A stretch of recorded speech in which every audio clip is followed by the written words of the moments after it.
Okay, ladies and gentlemen, I think we'll get started. Welcome to the AFRICAP Knowledge Sharing Seminar with one of our external speakers, so it's very exciting. It's great to see a range of different people in the room, and we also welcome those who are joining remotely from all over the world, I expect. So we will have not only questions at the end coming from the room, but also from those people joining us remotely. So this is part of the GCRF AFRICAP Knowledge Sharing Seminar, which is a suite of seminars that is linked to our AFRICAP program at Leeds. AFRICAP is a 4-year program focused on increasing capacity and advising policy on agriculture and food system resilience, working across Southern Africa, in Tanzania, Malawi, Zambia, and South Africa. This is funded by the Global Challenges Research Fund, which is a UK government fund to support cutting-edge research and capacity building that addresses the challenges faced in developing countries. AFRICAP focuses on improving the evidence-based policy making and sets out to identify and implement evidence-based policy pathways for sustainable, productive, climate-smart agricultural systems. So this is one of our seminar events, and we welcome you to this and to future events. I'm going to hand over now to Anna Day from the School of Politics and International Studies at Leeds, who will introduce our guest speaker. Thank you. Susie. So Susie said my name's Anna Day. I'm a lecturer in international development in School of Politics and International Studies, and I've worked for a long time in Tanzania. When I started doing my PhD on Tanzania in international development, I was doing community management of water. I was told there was one book to read that you had to read if you're doing a PhD on Tanzania. It was called Tanzania: A Political Economy, written in 1982 by our speaker today, Andrew Coulson. And in that book, Andrew gave a detailed analysis of how the Tanzanian economy and politics came to be as they were. And I didn't meet Andrew for many years after that, but when I did, it felt a bit sort of in awe that I was meeting this person who'd written this book that you had to read for your PhD. And I should say, Andrew's one of the nicest people that you could also meet. So it's been an absolute privilege that we then worked together looking at politics of local government in Tanzania, visiting villages, thinking about what village governments can do. And some of those field visits were so enlightening, illuminating, in the sense that Andrew has a history going back to the 1960s of what was happening in some of the communities that we were then revisiting in 2000 and when was it, 15, 16, when we were doing some of that field work. So we could track longitudinally what had been going on in Tanzania in terms of politics, the economics, and crucially around sort of agricultural production and transformation, which obviously AFRICAP is interested in. And this idea of transformation in agriculture, tracking back over those times. And we had some really interesting, fascinating discussions around how agriculture was being conceptualized and how work on agricultural improvement and transformation was being attempted to be implemented, not only as a technical field, but also as a political project in Tanzania. And I think that's really important if you're coming from the perhaps more natural sciences, in thinking about how agriculture fits into these political spaces. What Andrew's going to be talking to you today about is this new book, which he's going to tell you. Increasing production from the land. Now, this is really important in the sense that this isn't an academic tone. It's not going to be, detailed research, all that evidence-based, quantitative data and so on. This is written to fill a gap. And that is a gap for students in Tanzania on agriculture, on how agriculture has come to be what it is, this challenge of increasing production, the government talking about transforming agriculture from being small-scale, peasant-based production into commercial, industrialized agriculture. So this book fills a gap of how that might happen. Because agricultural transformation is often talked about as this policy fantasy, what we wish would happen, but not the practicalities of how that might happen. So we've got the great privilege that Andrew is going to talk to us now about this book, about his experiences in Tanzania over those many years. So talk for about 30 minutes, 40 minutes, and get your questions ready. both from in the room and then from around the world. Over to you, Andrew. Thank you, Anna. Thank you, Susie, and thank you everybody who's facilitated this visit. It's lovely to be here, and it's a real privilege to be able to share some of these ideas, and hopefully we'll have some interesting discussion afterwards. As Anna said, I first went to Tanzania in 1967 as an ODI fellow. Still have ODI fellows. Some of you may even know some of them or been some of them. And I was one of the early ODI fellows. I was appointed to the Ministry of Agriculture in Dar es Salaam in 1967, stayed there for just over 4 years, and then stayed another 4 years in Tanzania teaching economics and agricultural economics at the University of Dar es Salaam. They were both incredible experiences. I mean, the ministry was full of the top people in rural development. And one of the first projects I had was to take the field notes from a sociologist called René Dumont. Many of you, I'm sure, read his False Start in Africa and other books. And Nyerere had invited him to Tanzania, and he'd gone around visiting agricultural projects all over the country. And every evening he wrote his notes in a sort of strange Frenchified English. My job was to prepare these notes for publication. Can you imagine what an amazing first job that was? One of my early jobs. So the ministry was incredible, and the University of Dar es Salaam was the leading university in Africa in terms of intellectual debate at that time. Incredible debates in politics, about socialism, about the role of the state, but in every other field as well, in law, education, politics, sociology, everywhere we looked at there was innovation going on in the University of Dar es Salaam. So it was another incredible place. I have to say that coming back to England after that was so boring by comparison that I fairly quickly decided I wouldn't work in development studies. I wasn't going to be a consultant going out doing short-term assignments. And so I basically retrained, and I only got back to Tanzania when I retired from Birmingham University, having worked on British local government for nearly 30 years, and started going back to Tanzania, which I've now done for just about 10 years. I was very pleased when the book that Anna talked about, Tanzania Political Economy, when Oxford University Press decided to produce a second edition in 2013. So the first edition was 1982. So 30 years later, they produced a second edition. It was very flattering. And this is the second thing that I produced at sort of book length about Tanzania. It's actually not just me, it's two other authors as well. Anthony Ellman, I'll show you a picture of Anthony Ellman in the slides when we get to it, but he's actually got to Tanzania even before I did. He got there in 1962 and was the manager of one of the farms in Tanzania that Nyerere used as a model for his ideas of Ujamaa. So his interests in Tanzania go back to the 60s like mine, but even before my time. He's an agriculturalist, whereas I'm an economist. And the third person is a Tanzanian marketing specialist, just retired actually from Sokoine University of Agriculture in Morogoro, the main agricultural university in Tanzania.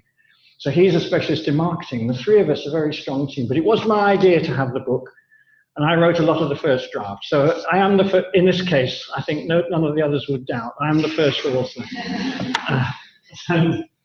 For what that's worth. Now, let's see if I can find some slides.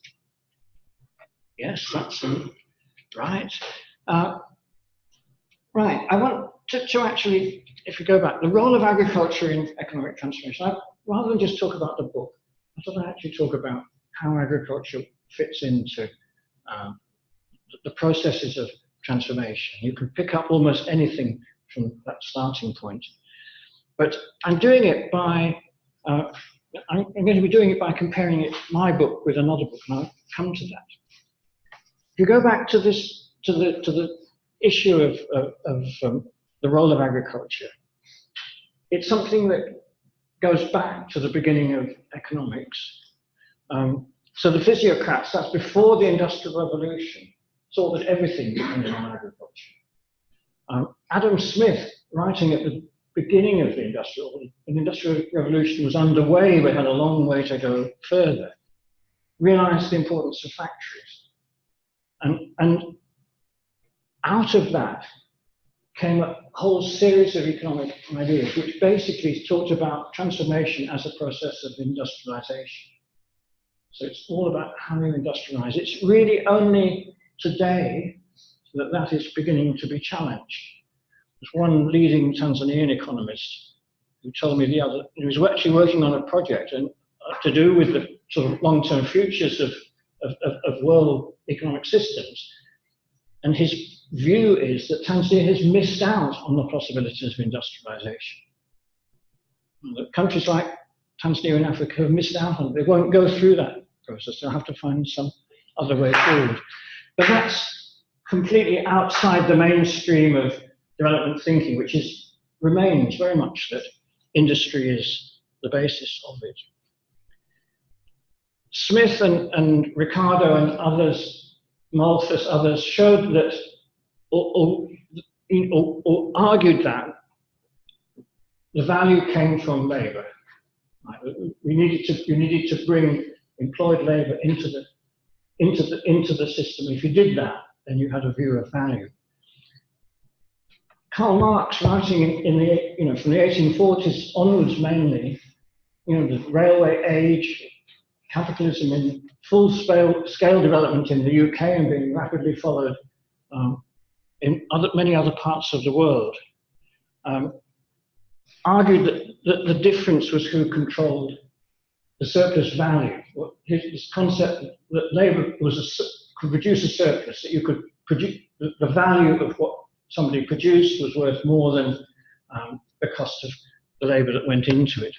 And ever since then, all subsequent economic thinking in the mainstream has been actually about these processes of how growth of that sort works. So if you go back to the 50s, the pioneers of growth theory were influenced by Marxist ideas of stages of growth, and then agriculture as a footnote in that. Agriculture provided the food, provided a surplus to get started, but it wasn't key to the process. The interesting contrast, and somebody who I actually have increasing respect for, is the Caribbean economist Arthur Lewis, who saw that, the key point that he brought into the discussion was that productivity in agriculture determined wage rates in the economy as a whole. So if you could earn more, money in agriculture, then you would go to agriculture. So the wage rate would be determined by what you could expect to earn in agriculture. And it took this through in different ways, but his most famous paper is called Economic Development with Unlimited Supplies of Labor from 1954, which was about this concept that if you had a large surplus of labor, then that would be what happened to that would determine almost everything else that was going on. But I think his lesser known work, I have a pamphlet which he wrote it was actually 2 lectures that he wrote up, and it came out in 1977, called The Evolution of the International Economic Order. And that shows how the prices of things are actually determined by the wage rates in those countries. So you get very different prices for the same things if they're not traded. So taxes cost different prices depending on the wages in those countries, and then you have something like Uber coming in and basically creating another version of it, but still reflecting the alternative ways of earning labor in different countries. And so this what this means is that getting productivity right or improving it in agriculture is really important. but at the same time, agriculture also has a role in providing a market for, because the income earned from agriculture is the basis of can be the basis of much mass production, so that industry and agriculture actually can grow hand in hand. Now, what I want to do in these slides is to compare two different books. This book is another person who's been around a long time. John Mellor is an American economist. He actually published his first book in 1966. So he was actually publishing. He was in his 20s in 1966. He was actually born in 1928. This book came out at the end of 2017, by which time he was 89, just about 90. So it's another work of somebody who's been around a very long time. One or two places where you can see it, he's not as good at proofreading as he would have been in his younger days. And there's some interesting typos which could only be because the author didn't quite realize what had actually come out on the text. But it's still very interesting that somebody can be writing about the same topic for all those, all that length of time. And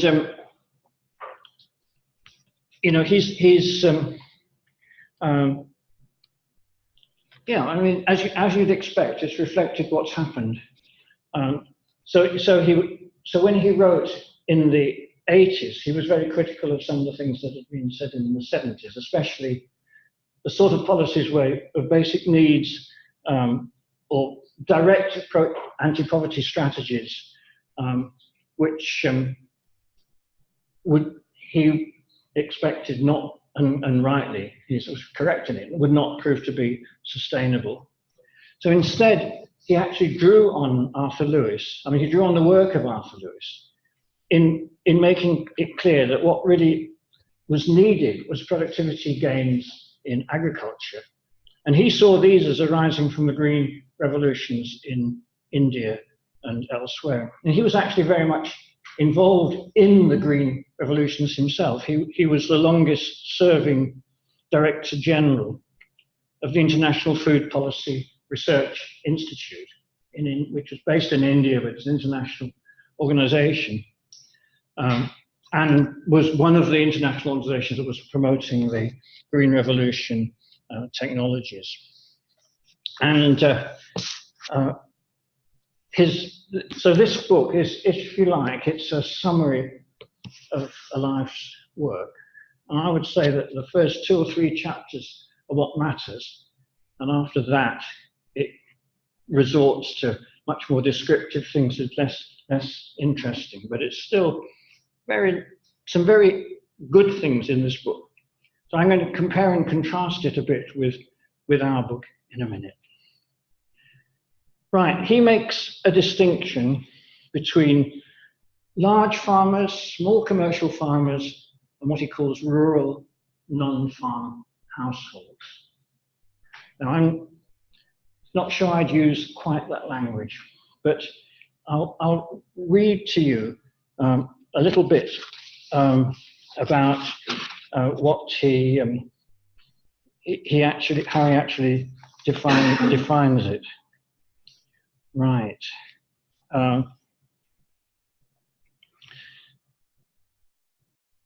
Right, where are we? The small commercial farmer is defined at the lower end as having enough land to produce sufficient food to lift the family's consumption above the World Bank defined poverty line of $1 a day. So sufficient food to be above the family's consumption above that line. At the upper end, they have insufficient land to support an urban, import and capital intensive lifestyle. So they're not so rich that they could just go off and live in the cities. They live in the rural areas along with other rural people and have a rural-based consumption pattern. they are not poor by the standards of their community. They are commercial, selling a minimum of a third of their production. So keeping 2/3, or they're up to 2/3, but selling a third, to derive the non-food items that they need to maintain their standard of living. As a whole, they market well over half their output. They're able to bear risk, to invest capital from their own income, and are interested in raising their income. Almost all their income comes from farming.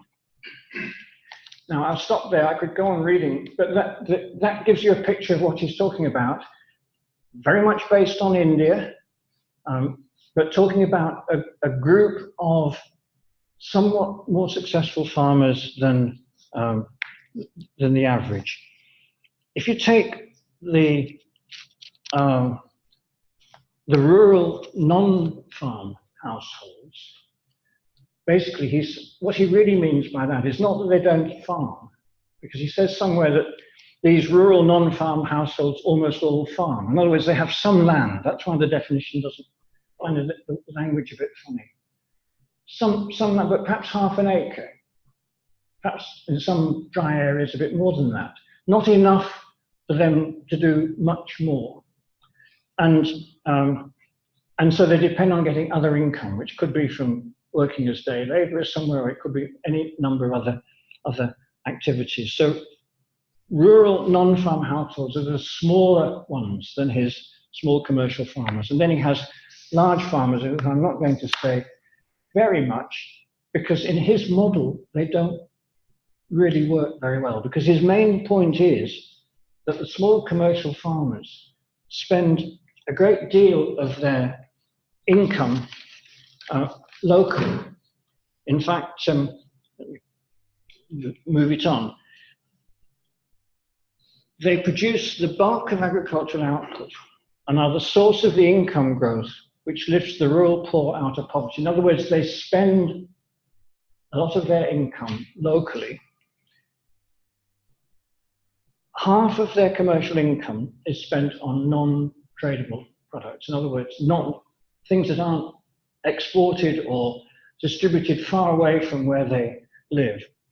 Home improvements, improving their homes where they live. Transport of one sort, including bikes, motorbikes, buses, all this sort of things. School and hospital costs. Activities in local market towns. A lot of things that we might call the informal sector, as well as hard labour for their farms. And this is the basis of his model, that type of spending by the better off farmers on other local activities in their areas is the way that poverty can be lessened and ultimately eliminated. Well, that's the Mellor book. Our book is very different. We don't make a judgment about size of farm. In fact, we're very careful not to. We would argue that there's potential productivity improvements in all sizes of farm. It's not a matter of making a distinction like that. But then we didn't have the data either. And of course, Mellor presents a lot of data about his categorization, and I think it's worth considering it in more detail than we were able to do. But just talk about our book. As Anna said a bit about it, what really made me upset and want to write this book was the realization that many of the things which had been central to our teaching in the 1970s had dropped out of the syllabuses in agricultural universities and agricultural training anywhere. In particular, what had dropped out was the discussion of the relationships between crops, what we would now call farming systems, what used to be called farm management studies in the 70s, farming systems studies now, where you actually look at the relationships between crops. If you start doing that, you quickly can come to the conclusion that farmers should be growing a variety of crops. In fact, arguably the more the better, but certainly more than one or two. And the reason these things have dropped out is that textbooks that are now being used come from countries where agriculture is dominated by very big farms, with markets for hiring labor and machinery working very smoothly. So the systems of advising farmers work on a single crop. And you may well end up with a complete monoculture. You just grow maize or just grow wheat. Or if you do more than one of those, you decide it on its merits. And if you can get more profit by hiring another machine for your wheat, then you hire another machine. You don't look at the interrelationships. And yet for a small farm which has got a limited amount of labor, a limited amount of land, those interrelationships are tremendously important. So that was one of the things which had gone backwards since I was teaching this sort of material in Tanzania in the 1970s. There was also virtually no use of local case study material in teaching. I asked some lecturers at Sokoine University about it, and they said, well, perhaps some of the lecturers used their doctoral material, their own doctoral material. Well, that's not sufficient. You know, we've done a doctorate in one or two places, not nationally. So, and local case studies can teach you so much because you realize so many things about the interactions and things that make things happen. The issue of risk is also really important in any discussion of small farming in a country where the climate is insecure. And there are many, many ways in which risks can be minimized, some of which annoy the agriculturalists. I mean, one of them is to plant your crop at different times. So the agriculturalists do research which says the best time to plant your crop is such and such a week, you know, such and such a week after the rains first start. And they're basically giving you a single point recommendation, plant at this time. And anybody who doesn't plant then is getting a suboptimal amount of crop. They're perfectly correct in that, but a farmer minimizing risk plants at different times because that first crop might get nothing if the rains don't come when you want them for that particular crop. So by spreading it out, you're accepting slightly less total, but you're lessening the risk. There are many aspects like that where what farmers do can be explained. If you actually talk to them and you interview and you get feedback, they'll explain why they're doing things. And there are very valid reasons for doing it. Rational in that sense, logical. They can be explained, they're not just haphazard or ignorant or anything like that. They are deliberate ways of minimizing risk. Right, there were also a lot of absence of clarity about many of the issues, some of them of great interest to some of you here: conservation agriculture, organic farming, genetic modification, what governments can and cannot do. So we decided that to approach these things, we would almost be naive. And because we're retired, we're not bothered by things like the RAE, the research assessment exercise, or scoring brownie points from Leeds University. We could do exactly what we wanted. So we wouldn't have this wouldn't score many points for the RAE because there's nothing, it's not original. I mean, this is basically, what this is doing is, it's a textbook, not for a particular course, but for the subject, right? And it starts, I mean, the way it's written is it starts very simply. So each chapter starts very simply, and then it accelerates. So by the end, it's dealing with quite complicated things. So you start with a sort of GCSE biology in a chapter on soils, and you end up talking about climate change. And it's on like that. So you can read it skipping large areas. You can read it jumping around. This is what we've done. So short, simple chapters, a summary, a local case study, or sometimes two or more in each chapter. References, a whole set of references on open access. So you don't have to have a university way of getting behind a firewall. We put in essay and exam questions for each chapter, an index. And then if we use technical language, we defined it very carefully in very simple language. And as I say, each chapter can be read on its own or as part of an argument. In fact, somebody starting on this field would find something interesting in this book. Not the whole of it, because a lot you know already probably, but something interesting. And it's intrinsically interdisciplinary. Agriculture you can't understand rural development or agricultural production in Africa on the basis of any single discipline. Certainly not my own discipline of economics. It's the last place that you actually want to do it just as that.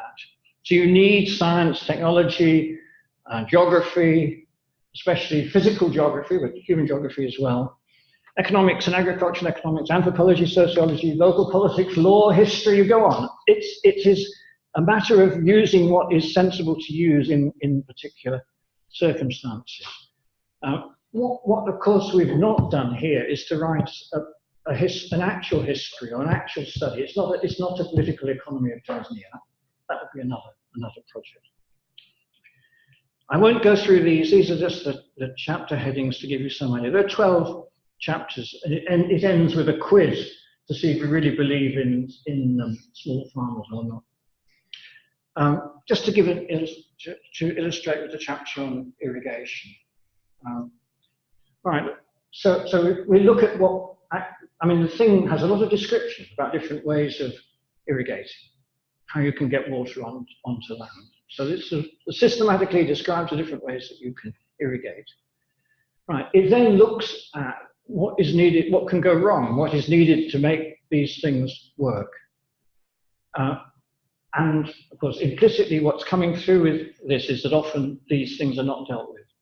So you get irrigation schemes which do not survive long term, are not sustainable in the long term sense. They get saline, water evaporates because the land is not level, deposits soil and deposits the salts in it, and it becomes saline. Often there isn't enough water, so or the water is taken. Too much water is taken out in one place and not enough in another. Or there is no drainage built in, so that surplus water ought to be taken off of irrigation projects and returned to the water source wherever possible. It can be used further downstream, and that's not built in. But also, a lot of irrigation schemes are built without any understanding of how they're going to be paid, the running costs are going to be paid for. Right. And no institution which is created to distribute the water. If you look historically, we go back to the ancients and back to the Middle Ages, and all sorts of ways in which feudal rulers actually organize the distribution of water to make sure that otherwise the people near the source get water, all the water they want, and the people that are far away from the source don't get a fair amount of water, don't get what they need. And we would go so far as to say, and we more or less do say this in the chapter, that you shouldn't build a big irrigation scheme if you haven't already organized with the farmers who are going to come onto it, how they're going to distribute the water and how they're going to pay for it. And that's very rarely happened, and that's one of the reasons why so many large-scale irrigation projects in Africa have failed. Or you take on soil management and conservation agriculture. We think that there are very serious risks of soil degradation and much more serious erosion problems in Tanzania than there are happening at the moment. And global warming is making these things much more risky. And so conservation agriculture, we then spell it out: minimum tillage, avoiding use of heavy machinery, organic systems where possible, and we're not rigid on the inorganic. We're not signed up to purely organic solutions, but we argue very positively for what they can do. Here's just to break up a bit some pictures that show the things here. Here, on the right-hand side here, you see President Nyerere, who is actually in the middle of the right-hand picture, Anthony Ellman, who is the co-author of our book, in the white shirt at the front. Anthony Ellman was the manager of the Upper Kitete settlement scheme in 1964, and there he is showing President Nyerere around the scheme. And you can see on the left-hand picture the terraces that they had built. And one of the case studies is about this in the book is about this. And Anthony would say that they used much too much machinery in actually creating those terraces. They could have, the terraces are not necessarily the way that they should have been built. But if you look at the next picture, this is the same area today, and you can see the terraces have survived. So the terraces are actually holding the soil onto the land, and they've done that since they were built in the 1960s. Here's some just a couple of slides to show conservation machinery, sort of things that you can do: an ox-drawn planter and another hand planter. Taking these two books, Mellor believes that only small commercial farms have the potential to increase production quickly. We believe it's possible for farms of all sizes. He's an economist, we're cross-disciplinary. He's been associated with the Green Revolution. We are very cautious and quite critical of the Green Revolution because of the ways in which commercial interests have exploited it and often unwittingly created all sorts of side effects and not looked at the long-term sustainability aspects. So we're much more aware than Mellor is, as we read the book, of the long-term risks of not cropping a single crop. He's much more disposed to extension, agricultural extension, paying people to help farmers improve their agriculture than we are. He actually likes the American system, where the extension service is actually paid for through the universities.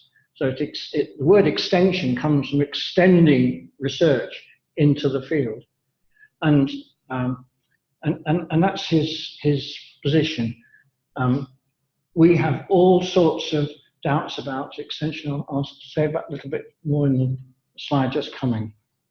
We give much more weight to marketing than he does, because Tanzania is full of cases where farmers have been able to produce things, but not to sell them. Anna took me to a village when we were in Tanzania a few years ago, and there were tomatoes all over the place lying in the field, no market.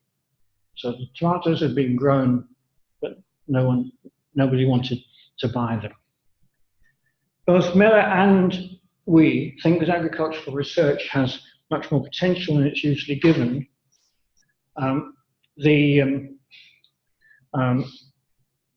would go so far as to say that it's one of the few areas in which Africa is on the cutting edge of international technological development. It actually can do things which is right on the cutting edge. And yet that isn't always recognized, and research stations struggle with budgets and continuity of staffing, many other problems. We both share the view that rapid population growth, and Tanzania is just one of a number of countries in Africa where the population is only just a little below 3%. And the state defends that as a good thing. But Mellor shows very convincingly, and we share the view, that if you've actually got to feed all those extra mouths, that's going to be a real difficult thing to do. And if population is growing at 3%, then you've got to have 3% more food each year to keep it going, and that's going to be quite difficult. Say a little bit more about extension. Some of the best changes have occurred without extension.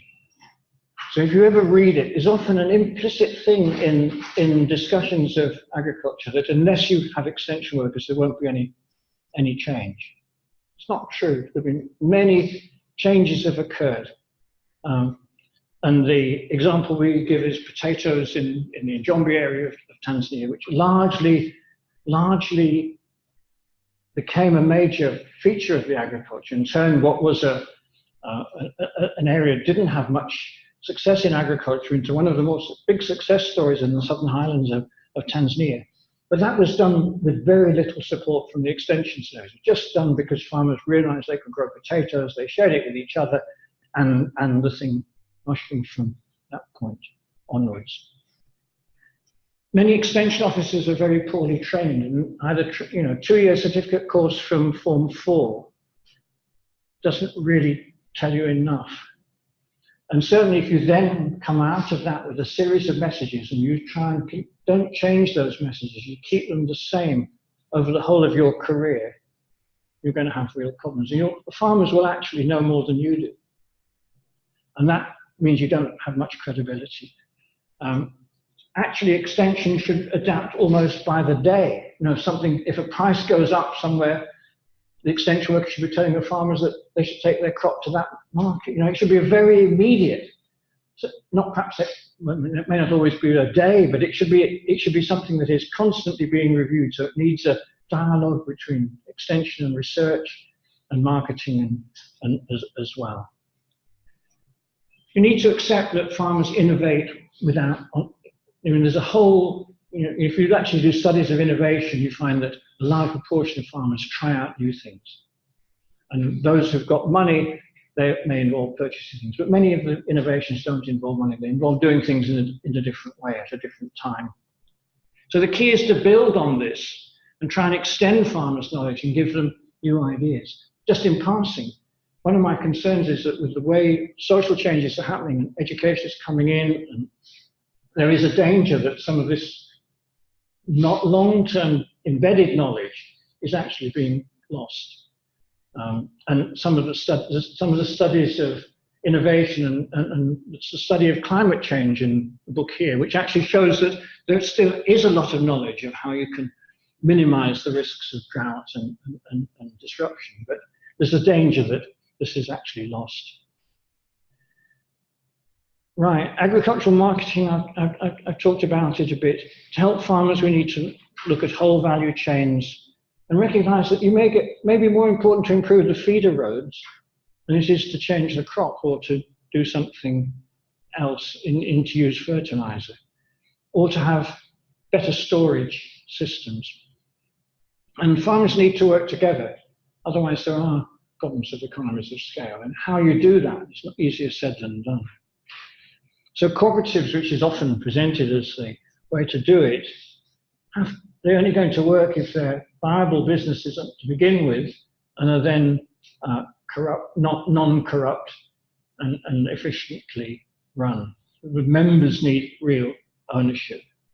The risks and credit, again, people glibly say the whole problem is solved by credit.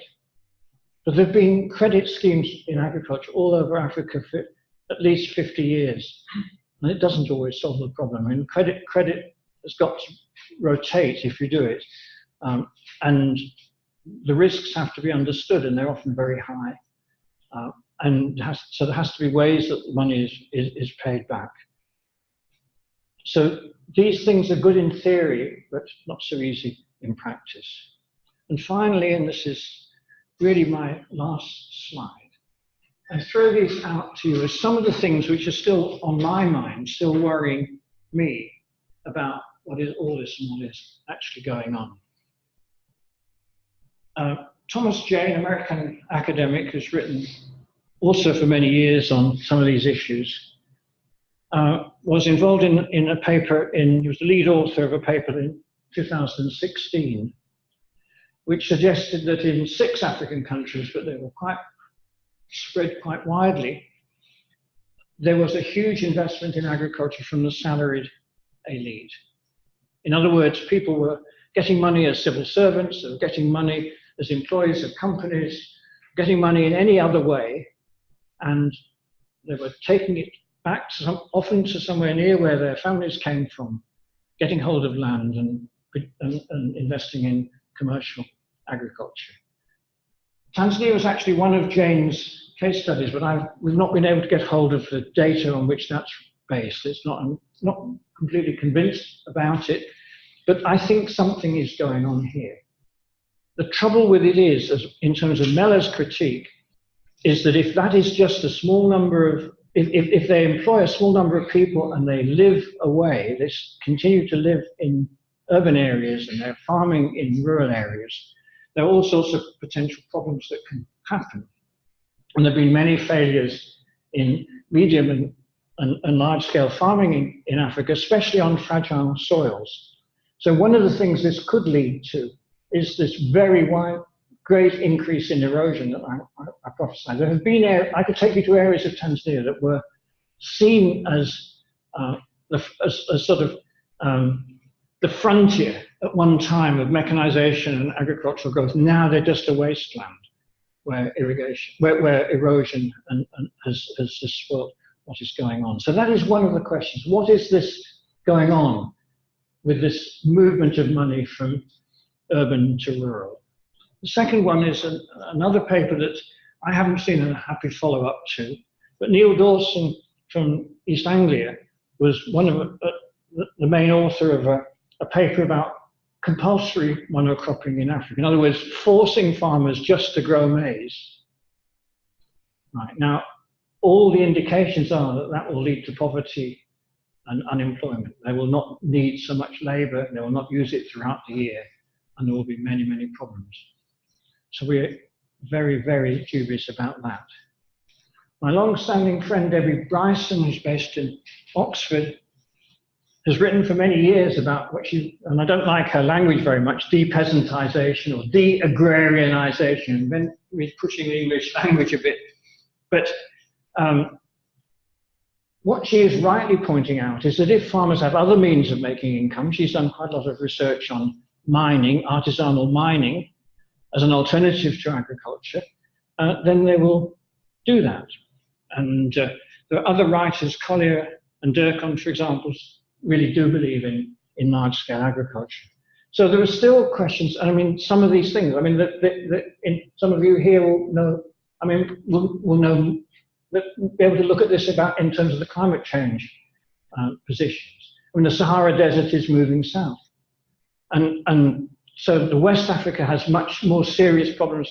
That's not quite the equivalent, as far as I'm aware, in East Africa, but it could be. And the final point, we struggled with the chapter on gender in our book. Originally, a Tanzanian woman was going to write it, and then she didn't. We ended up turning to a conference in Sussex in 2003 on gender and development that was written up in the IDS bulletin the next year, which described a series of half-truths or myths about gender and development. Oversimplistic things, one of them being, for example, that if women were the heads of farming households, they were necessarily poor.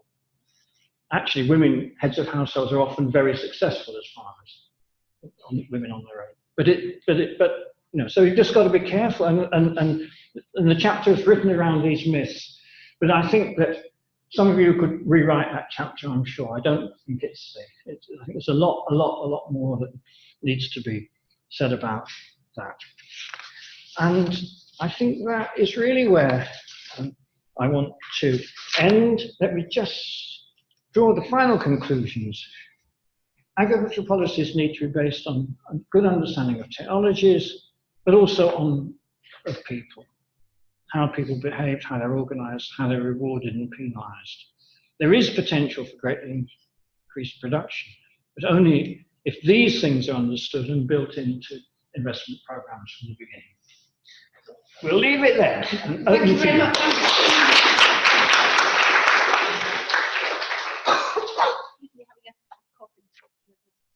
Okay, now we have some time for questions. We've got questions we can have on the floor, but we've got some questions from online as well. Yeah. Do you want to start with some of the online questions? Yeah. Sure we do those. Yeah, absolutely. We have a couple in advance actually, so maybe I'll start with those. One, Black Hay touched on the difficulties farmers have in accessing markets. What's the role of government in assisting small farmers to do that? Okay, take the other one as well. Okay. The other one came from Catherine, and Yes. she asks about your view on the role of youth in agriculture as a prerequisite for a country that's not making Right, right. I mean, governments have to be very careful how they interfere or how they intervene in marketing. And a lot of what we're saying is that they could easily make things worse. So it's one thing to promote cooperatives, but it's another to say that you have to have cooperatives.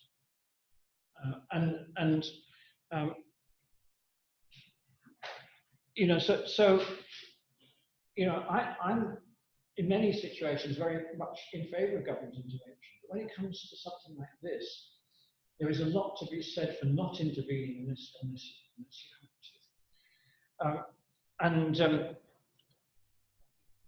If you do intervene, you intervene in a way that basically allows institutions to be created and built and developed over time that will not need you to be there forevermore. That would be my general feeling.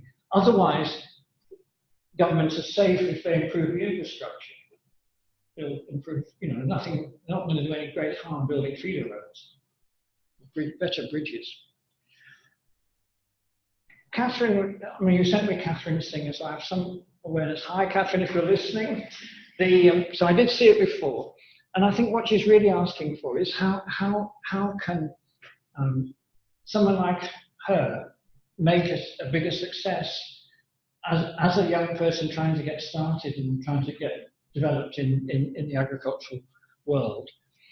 And I think my answer is that it's very hard for me to stand here in Leeds and spell that out for somebody in a country I don't know, in a situation I don't know, because I think the whole nature of this is that every situation is specific. So I don't know what her family structure is, I don't know what the land situation is in the village or area that she's talking about. I don't know how much resource, if any, she has, what she can draw on. But I would then just say that it has to be, the things that I've said in talking today would almost be an answer to that question. You actually have to have things which work technically, but they also work socially. And I wish her well. Okay, so do you have questions from the floor, And so you started with Mellor's kind of framework, the large commercials, small commercial, non-farm. And we've seen like quite a simple categorization of farming. Perhaps Thomas James' work suggests one way which is more complex than that.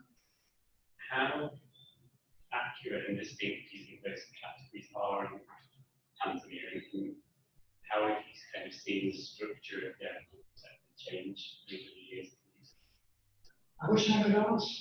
I mean, if I want to be critical of myself, conscious of this, if I want to be critical of myself, my problem over the years has always been an inability to do enough detailed field work. I've never really had I did one research project when I was in Tanzania that did involve field work. But that's the only time I've ever really been out in the field. And I think that question, I mean, even the issue of what is going on with James' work, I don't fully believe what I'm hearing from his case studies of particular districts in Tanzania. I'm just not convinced that the data really supports what he's saying. And maybe it does, but I'm just not sure. So I can't, if I'm not sure of that, then I can't give you a better answer for the rest. So I think there are real difficulties. I think the small commercial farmer, in one sense, is you could trace that back to colonial agricultural policies of looking for master farmers or progressive farmers, things of that sort. I mean, often with a slightly male language implicit in what they're saying. A feeling that if rather than deal directly with the very smallest, most poverty-stricken, you go for the somewhat bigger, somewhat more entrepreneurial, some people with more resource to innovate and take risks and so on. And I'm actually quite cautious about that, because I think there is potential for people who to innovate who don't have all of those privileges, and that just to base it on that is not necessary. Having said that, if Mellor is right, and that innovation, I mean, Mellor thinks that it's possible for agriculture in a country like Tanzania to grow at 6% per annum. I'm very surprised about that, actually. I mean, in our book, we talk about 4%, and say the important thing is it should be higher than population growth. Population growth just under 3%. Certainly, if agriculture is growing at less than population growth, then you've got problems. If it's growing at more than population growth, at least you've got, you've got some opportunities for things to improve in rural areas. But his argument about the small commercial farmers spending a large amount of their money locally on non-tradable goods, and that this brings up a whole category, large numbers of people in the informal sector, either living in local market towns or in the villages, the same villages that we're talking about, and doing things like repairing houses, running, earning money through transport systems, having a motorbike, something like that, or other parts of the, being involved in parts of the trading system, or indeed working as agricultural labourers. If indeed there is a spreading of the money that way, then logically he's correct. So it is something that I would, push for you to be aware of as you do research. This is something that needs more work.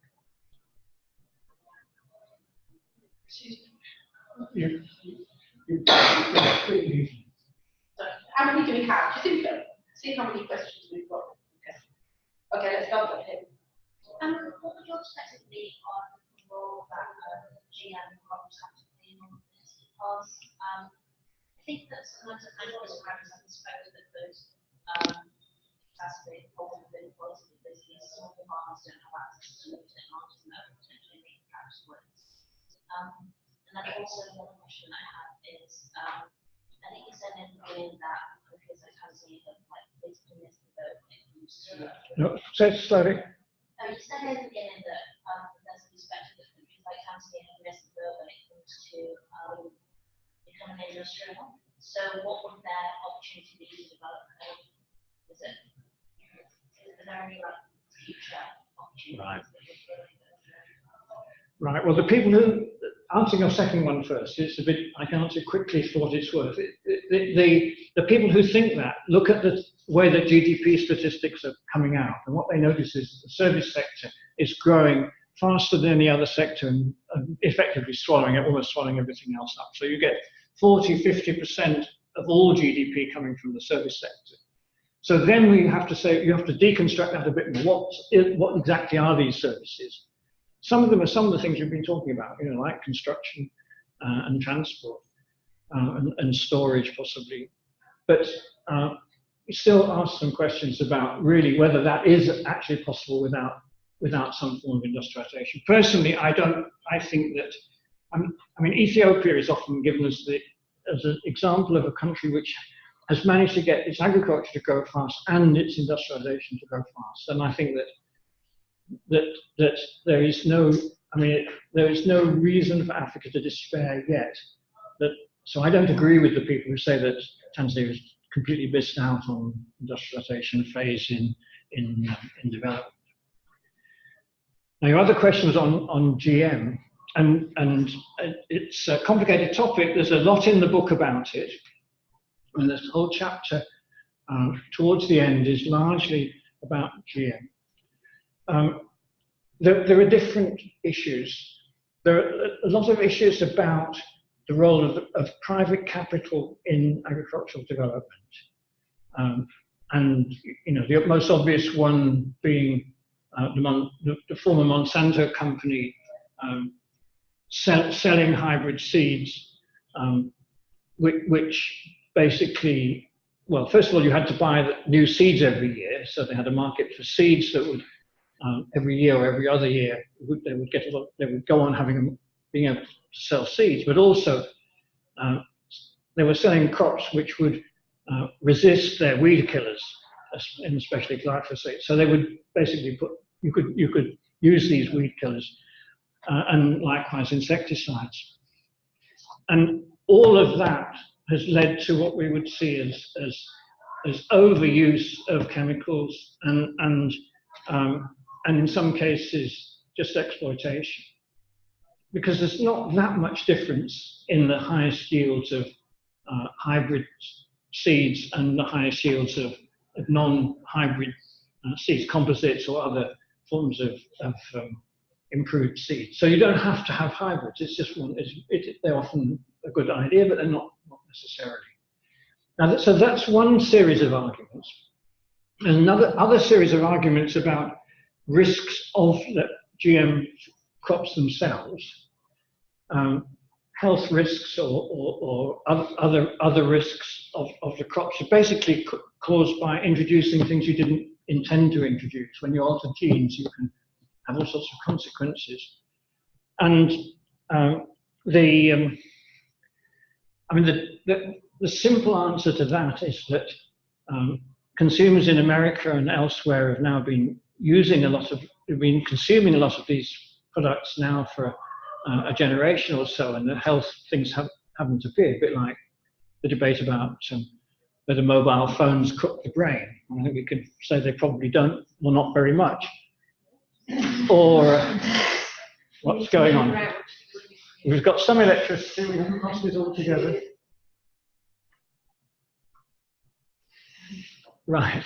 So there are these issues, and certainly there is the potential for a lot of damage through GM, and that could introduce cancers and many other long-term things. We have to be careful because there isn't actual evidence that this has happened a great deal. But there's still a debate about glyphosate and whether that causes cancer. So there are some very serious health risks. I think my own view would be that if you don't need to be involved in these things, if there are other ways of getting the productivity increased, which we think there are, then that shouldn't be the priority. And it's certainly not in itself going to solve all the problems. But thank you for the question. And I'd be interested, if you do get the chance to read the book from one way or another, I'd be interested in your comments on that chapter. Is it fair to say that got too much attention on transformation and not enough attention and resource going into transition? So smaller, more adaptive ways forward that take a longer period of time to achieve the longer term vision of transformation. Well, I mean, language is tricky, isn't it? And the word transformation, and a lot of these words do have images that they're good. You know, there's a sort of moral, sort of word. Transformation sounds a good idea, and so yes, we should be careful. I mean, well, I think what I'd say is this. First thing with agriculture, we need to get away from the idea that it's producing for external markets. And the best way to think about agriculture, and that actually goes back to a lot of the way that the sort of pioneering economists dealt with it, is in terms of food production. So agriculture is primarily about feeding the population, and in that sense, feeding the population of the world, but in particular, the population of whatever economy we're talking about. Because really, if you can avoid having to to import food, it makes much more sense to produce it locally, and you save transport costs and give people income and so on. So now, if you've got population growing at 3%, it's really hard not to have agriculture growing, food production growing at least at that. And if incomes are rising as well, more, because as people get richer, they'll spend more of their money on agricultural products. So, so there are issues about the way that the issue about population, and it really bothers me in terms of Tanzania that when I went to Tanzania, the population was just over 8 million. It's now 50 million. And that's incredible change, and it's now talked about being 100 million in 25 years' time or so. And once you have 3% per annum compound growth, or just under 3%, you know, it grows very, very rapidly. Now, the president and others will tell you that 100 million would be wonderful. That's not how I would see it, and it's not how. I mean, if you actually look at countries which have made the transition, they haven't done so in a period of very rapid population. Now, it may be a demographic transition. It may be that with education and prosperity, the number of population growth will decline, but it's not by any means certain. It's been very slow to actually in the Tanzanian situation. So, so a lot of the answer to your question, I think, does depend on what is going on with population. Can we take a couple? Yeah, that's cool. Yeah. So we have a couple of questions on gender. Yes. Veronica asks, why do you think that men and women are being exploited in small-scale agriculture, and how can they escape this circle of exploitation? And Evaristo asks, interrelations are important. What is your how-to on gender and social transformation in Africa? So the second one, I'm not sure. The second was interrelations are important. What is your how-to on gender and social transformation in Africa? Right. Well, let's deal with the second one first. The interrelationships in agriculture in Africa between the sexes appear to be changing, and there's quite a lot of research on that. Some of you here will know much about it. Thank you. Hi. So interrelationships are changing, and not that long ago, people used to talk about women's plots and men's plots. Now, it's actually quite hard to find these anymore.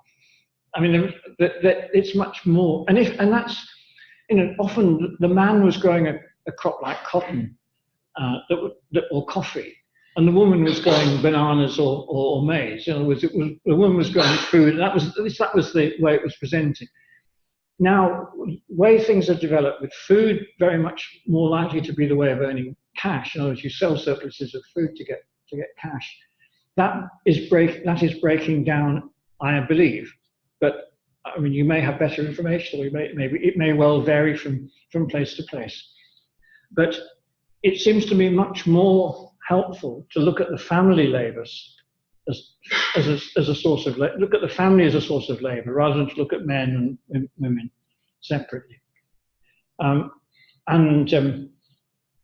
if you look at, there were some pretty silly things said, that you could actually increase production by getting women to adopt the techniques in growing food that men were already adopting. I think that's very unlikely to be a very helpful piece of advice.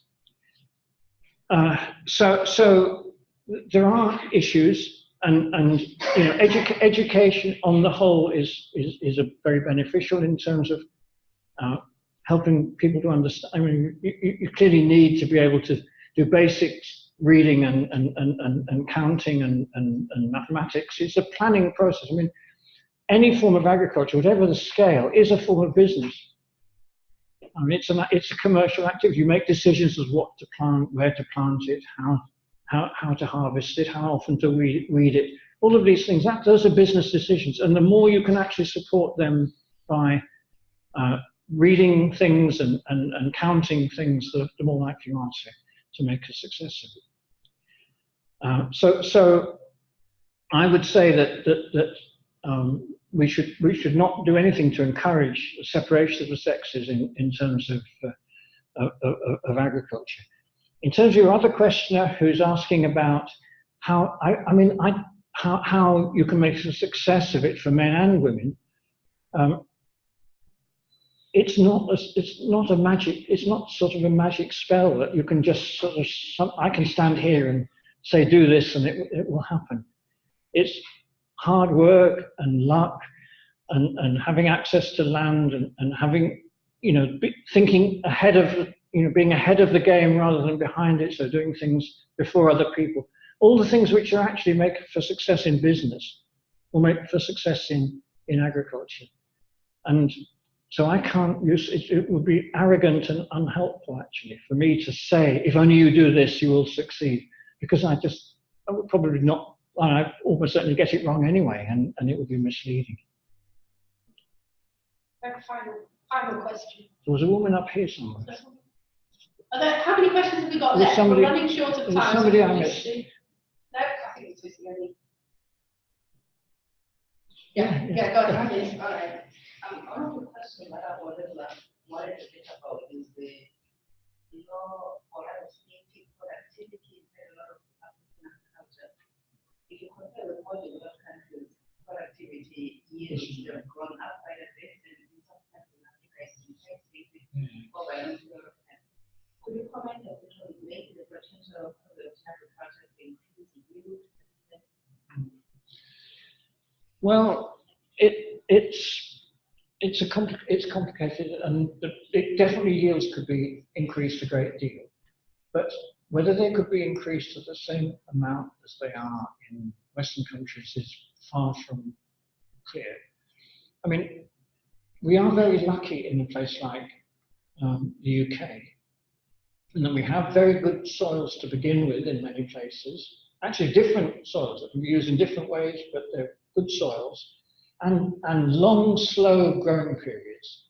So things grow over a long period of time, and that actually leads to high yields. You don't get a high yield by something that just grows overnight. You get a high yield by growing over a period of months. And with very hot climates, that's actually much harder. Things grow very quickly, but then, then that's it. And so getting, say, wheat to anything like the same yields that you get in the UK is almost impossible in a tropical agricultural system. Now, some other crops are not like that, and it's a matter of choosing crops which have a chance of giving you higher yields rather than lower yields. And something like rice is clearly something to be looked at. And rice yields aren't so different as say wheat yields are. So I would say that you just have to look at everything.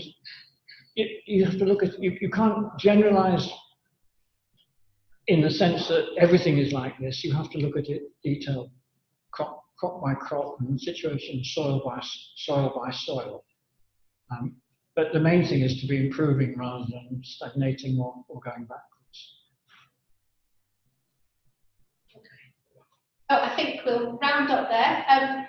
Finally, a plug for Andrew's book, which he hasn't mentioned himself, but he has copies here. They're £18 as opposed to £30 if you want to go and buy them on the African Books Collective website. I believe Africa. If anybody wants to buy, I bought a few. Anna said, bring a few copies of the book. I mean, I'm quite happy to take them back, but they are. I mean, I've paid £18 for them, so that's the price. I've got. If you want to pay me something, I can. I bought some pound coins change if that would help.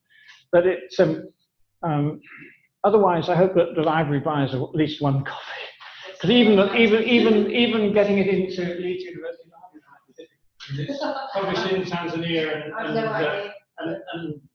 otherwise. Okay, other than that then, we just say thank you very much to Andrew for coming up from Birmingham and for giving us a talk this afternoon. Thank you to AFRICAP for all the arrangements, and thank you all for coming along.